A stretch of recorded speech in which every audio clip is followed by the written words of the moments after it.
A U.S. immigration judge ruled on Friday that Columbia student and Palestinian activist Mahmoud Khalil can be deported, allowing President Donald Trump's administration to proceed with its efforts to deport Khalil, who was arrested in New York City a month ago, but has not been charged with a crime.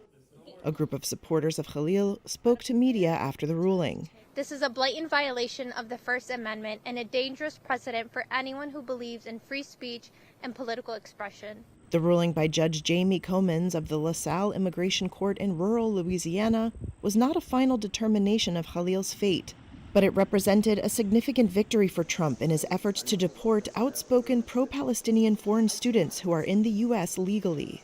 Citing the 1952 Immigration and Nationality Act, U.S. Secretary of State Marco Rubio determined last month that Khalil could harm American foreign policy interests and should be deported for his, quote, otherwise lawful speech and activism. Comins' decision followed a combative 90-minute hearing in a court housed inside a privately run immigration detention center.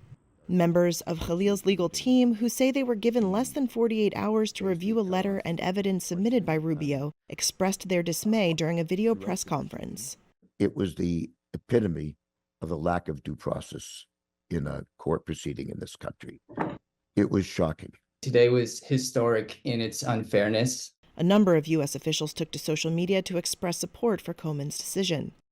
This is a movement, an anti-war movement. Khalil is a prominent figure in the pro-Palestinian student protest movement that has roiled Columbia's New York City campus.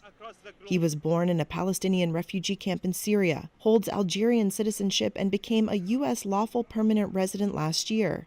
Khalil's wife is a U.S. citizen. She will soon give birth to the couple's first child.